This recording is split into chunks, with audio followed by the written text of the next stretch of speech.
नमस्ते दोस्तों। दिन में ड्यूटी के व्यस्तता के कारण आप लोगों को वीडियो नहीं मैं डाल पाता हूं बना के। इसके लिए मैं आप लोगों से क्षमा प्रार्थी हूं।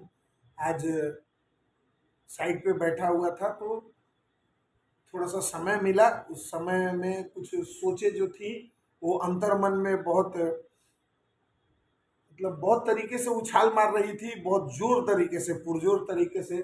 तो मन में ख्याल आया कि क्यों ना आज एक वीडियो बनाया जाए और आप लोगों के लिए डाला जाए। यदि मेरा वीडियो अच्छा लगे तो आप लाइक करें और हमारे वीडियो पे कमेंट भी करें और मेरे चैनल को सब्सक्राइब भी करें। तो आज का टॉपिक है और मेरे मन का विचार है, मेरा विचार कैसा लगे आप लोग जरूर बताइए कि गांव और शहर की जो जिंदगी है वो कैसी है। तो सबसे पहले ये बात आती है कि गांव होता क्या है। तो गांव का नाम सुनते ही मन में एक चित्र उभरता है। खेत खलिहान, हरे मैदान, खुली हवा, पीपल का पेड़, पारंपरिक वेशभूषा, कुछ पालतू जानवर, छोटे छोटे मंदिर, नहर और कुछ लोग, कच्चे पक्के मकान, ये याद आता है तो मन बहुत अंदर से गुदगुदा जाता है। दूसरा है कि शहर क्या है। हम जब गांव की बात कर रहे हैं और शहर की बात कर रहे हैं तो शहर क्या है। तो मेरे हिसाब से ऐसा लगता है कि बड़ी बड़ी इमारतें, बड़ी बड़ी फैक्ट्रियां, बड़े वाहन, आकर्षक गाड़ियां, भागते लोग, बेचैन जिंदगी, अस्पताल, कोचिंग संस्थान और जिम्मेवारियों से लदे हुए वो इंसान। चकाचौंध रोशनी है लेकिन मन में बहुत ही अंधियारा है। गांव और शहरों की बात करें तो दोनों एक दूसरे के पूरक लगते हैं। जैसे व्यवसाय और उद्योगों के लिए शहर जरूरी है, क्योंकि शहर यदि नहीं रहेंगे तो व्यवसाय और उद्योग मनुष्य कहाँ करेगा और अर्थ का पार्जन मतलब पैसे कहाँ कमाएगा।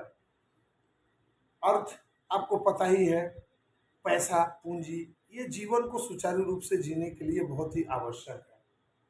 और वहीं पे जो गांव है वहां पे भी किसानों को रहना जरूरी है और किसान गांव में विशेषकर रहते ही हैं। तो किसान क्या करते हैं गांव में, अपना मेहनत करते हैं, फल, अनाज, सब्जियां ये उगाते हैं अपने भरण पोषण के लिए भी और देश के लोगों के लिए भी।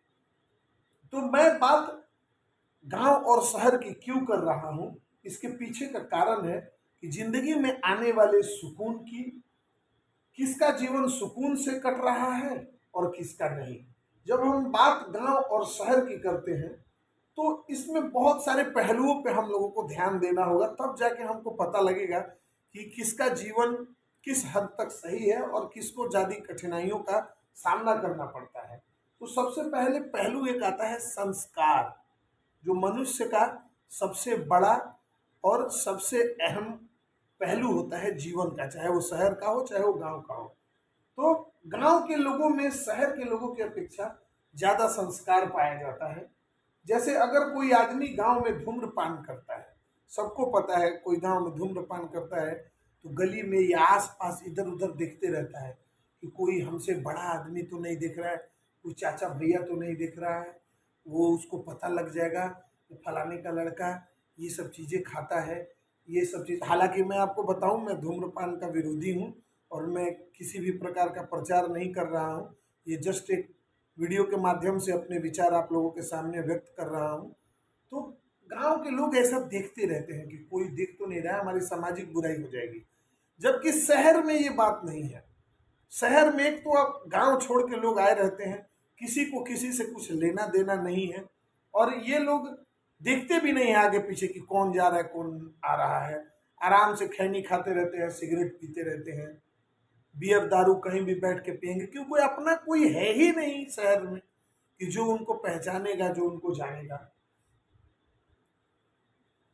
और दूसरा एक सबसे बड़ा इसी में पहलू है, संस्कार में ही कि गांव के जो लोग होते हैं सभी बड़ों को प्रणाम करते हैं। शाम को जो वहां मंदिरों में होने वाले सांस्कृतिक कार्यक्रम होते हैं या भजन होते हैं उनमें वो लोग शामिल होते हैं। शहर में लोगों को फुर्सत ही नहीं है। वस्त्र वस्त्र जो विशेषकर जो महिलाओं का वस्त्र है उसके ऊपर गांव में ज़्यादा ध्यान दिया जाता है। शहर में तो महिलाएं कैसा वस्त्र पहनती हैं या आप लोगों को भी पता है, आप लोग मॉल जाते रहेंगे या मार्केट में जाते रहेंगे तो आप लोगों को दिख ही जाता रहेगा। लेकिन गांव में आज भी जो स्त्रियां हैं, विशेषकर हमारी माँ बहनें हैं, वो संपूर्ण अंग को ढकने वाले ही वस्त्र ज़्यादा प्रेफर करती हैं, ज़्यादा उसका उपयोग करती हैं। दूसरा एक पहलू आता है कि एकता और मिलनसार रहने की कला। आज भी गांवों में एकता और मिलजुल कर रहने की प्रवृत्ति शहरों की तुलना में ज्यादा है। उदाहरण के तौर पर देखा जाए तो यदि गांव में किसी के यहाँ घर या मकान बन रहा है या कोई ऐसा जटिल कार्य हो रहा है जिसमें एक से अधिक व्यक्ति की आवश्यकता है, तो उस समय में गांव के आदमियों को यदि आप आवाज देते हैं तो सारे गांव के लोग एकत्रित हो जाते हैं और वहां पे आके वो काम को कर लेते हैं। लेकिन शहरों में ऐसा नहीं है, लोगों के पास टाइम ही नहीं है कि लोग आपके पास आएंगे और आपके काम में हाथ बटाएंगे। यदि आपको काम करना है तो या तो आप खुद काम करने में समर्थ रहिए, नहीं तो पैसे से समर्थ रहिए ताकि किसी दूसरे को बुला के उसको पैसे देके आप अपना काम करा सकें। मैं क्षमा चाहता हूँ, थोड़ी सी खांसी हो गई है वातावरण परिवर्तन के कारण, तो इस वजह से यदि बीच में आप लोग यदि डिस्टर्ब होते हो, आपका ध्यान भटकता हो, तो इसके लिए मुझे माफ कीजिएगा। तीसरा पहलू है सामाजिक बिखराव।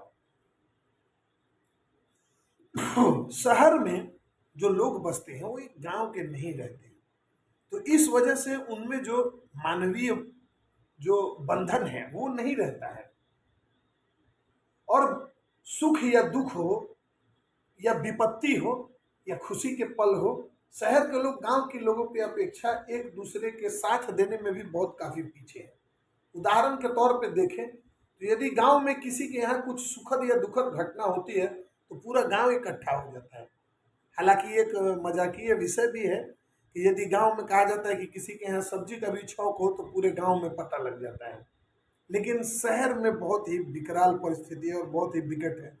बगल के फ्लैट में कोई मर जाता है और जब उसके बॉडी से बास आने लगता है तब बगल के फ्लैट वाला बोलता है, अरे यार फलाना जी नहीं दिख रहे हैं, कहाँ चले गए, उनके रूम से बास आ रहा है, उनके फ्लैट से बास आ रहा है, दुर्गंध आ रही है, तब पता लगता है। ये मानवीय बंधन नहीं है। हम लोग शहर में आके एक दूसरे से बहुत ही दूर है और बहुत ही दूर रहते भी हैं। चौथा एक पहलू है प्रदूषण। आपने पिछले वर्षों में देखा रहेगा कोरोना के काल में कि शहर के लोग भाग भाग कर अपनी गांव की ओर गए और गांव वालों ने सबको स्वीकार भी किया। यदि यही उल्टा होता तो क्या शहर के लोग गांव वालों को अपने यहाँ शरण देते हैं? संभव ही नहीं, क्योंकि शहरों में खुद के रहने के लिए पर्याप्त जगह ही नहीं है, दूसरों को आश्रय कहाँ से देंगे। गाड़ियों से निकलने वाला धुआं, फैक्ट्रियों से निकलने वाला केमिकल शहरों में अधिक है और गांव में सुकून है, गांव में ये शोर शराबा नहीं है। पांचवा पहलू है शिक्षा। शिक्षा के क्षेत्र में गांव जो है वो शहर से बहुत ही पीछे है, लेकिन वास्तविक शिक्षा के बारे में गांव आगे है। ये मैं ऐसा क्यों कह रहा हूं, इसका कारण है शहरों में लगातार वृद्धाश्रम की संख्या बढ़ती जा रही है, जहां पढ़े लिखे लोग अपने बूढ़े और असमर्थ माँ बाप को वृद्धाश्रम में डाल देते हैं और अपना जीवन सुख में बिताने के लालच में उनसे बहुत दूर चले जाते हैं। वहीं गांव के लोग अपने बूढ़े माँ बाप को, जो शारीरिक रूप से लाचार हो चुके हैं, वृद्ध हो चुके हैं, उनको जीवन के आखिरी सांस तक चुके हैं, उनको जीवन के आखिरी सांस तक अपने साथ में रखते हैं। तो ऐसी शिक्षा का क्या मतलब है जो अपने माँ बाप को ही अपने से दूर कर दे। फिर छठा एक पहलू आता है इंटरनेट। युग बदल रहा है और इंटरनेट आधुनिकता के इस युग में एक विषैली हवा शहर और गांव में भी तेजी से फैलती जा रही है। जैसे अर्धनग्न कपड़ों का चलन, बात बात पर अपने और अपने बड़ों से विवाद, क्या बुरा है क्या भला है इसकी पहचान नहीं है, लेकिन फिर भी झूठी और मक्कार शिक्षा के चक्कर में पढ़ के कि हम बहुत पढ़े लिखे हैं, हम ये मैनेजमेंट किए हैं, हम वो किए हैं, और उसके चक्कर में हम अपने बड़ों का आदर करना भूल गए हैं। ये क्यों हुआ है? इंटरनेट पे फैले गंदे गंदे वेब सीरीज, भारतीय समाज को जो तोड़ रहा है, वो सब वेब सीरीज हम लोग देखते हैं। मैं किसी वेब सीरीज का नाम नहीं लेना चाहता हूँ, लेकिन आप लोगों को भी पता है कि इंटरनेट की दुनिया में किस तरीके से छोटे बच्चों से लेके जो बूढ़े हैं, जो मरने की स्थिति में आ गए हैं, उन लोगों के ऊपर भी इन लोगों ने वेब सीरीज बना के पूरे तरीके से भारतीय समाज को नष्ट करने का काम किया है। और सबसे आखिरी पहलू है मित्रता। शहर और गांव के मित्रों में बहुत ही जमीन आसमान का अंतर है। शहर के मित्र हैं कि यदि उनसे भेंट करना रहे, उनको पार्टी देनी रहे, तो आप बहुत ज़्यादा पैसे जमा कर लीजिए, अपने पास इकट्ठा कर लीजिए, क्योंकि वो आएंगे तो पैसा तो लगेगा ही। इसके बनिस्पत गांव के जो मित्र हैं सीधे साधे हैं, उनको एक पान खिला दो और 2 रसगुल्ला खिला दो, पैसे खिदमत है, वो दोस्त आपकी सेवा में, फिर आप दिन भर उसके साथ घूमते रहिए, उफ तक नहीं बोलेगा, क्योंकि उसको पता है कि हमारा दोस्त शहर से गांव आया है, कुछ दिन यहाँ रहेगा और चला जाएगा, लेकिन वो निस्वार्थ आपसे प्रेम करता है। मेरा ये जो अनुभव है, मैंने वीडियो के माध्यम से आप लोगों से शेयर किया। मेरा ये अनुभव किस हद तक सत्य है या कहाँ तक इसमें सच्चाई है, आप लोग कमेंट के माध्यम से ज़रूर बताएं। मेरा वीडियो अच्छा लगे तो लाइक करें, मेरे यूट्यूब चैनल को सब्सक्राइब करें। मुझे आगे बढ़ने में आप लोगों का सहयोग बहुत ही चाहिए, और जितने लोगों ने आज तक मेरा यूट्यूब चैनल सब्सक्राइब किया है, मेरे वीडियो देखते हैं, मेरे वीडियो को लाइक करते हैं, उनको कोटि कोटि धन्यवाद है। जय हिंद, जय भारत।